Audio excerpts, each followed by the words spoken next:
आज मी बनवला फक्त एक बटाटा वापरून खूप छान हेल्दी टेस्टी नाश्ता सकाळच्या घाईमध्ये सुद्धा।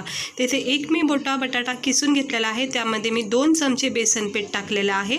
त्यामध्ये आपण आवडीनुसार व्हेजिटेबल टाकायचं आहे। कांदा, कोथिंबीर, टमाटर, शिमला मिरची जे पण तुम्हाला आवडत असेल ते व्हेजिटेबल टाकायचं।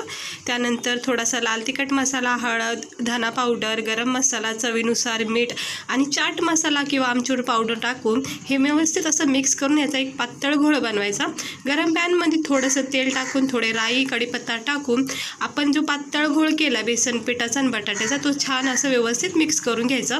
असं घट्ट बॅटर तयार होतो। थंड करून असं सेप करायचं आणि वड्या ह्याच्या पाडून घ्यायच्या आणि मस्तपैकी गरमागरम तेलमध्ये याला गोल्डन ब्राऊन होईपर्यंत, क्रिस्पी होईपर्यंत फ्राय करायचं आहे। सकाळच्या घाईमध्ये खूप उत्तम हा हेल्दी नाश्ता आहे। याला तुम्ही रोटीसोबत किंवा पावासोबत आणि चहासोबत नक्की खाऊन बघा, एकदा ट्राय करून बघा। आवडला असेल तर लाईक करा,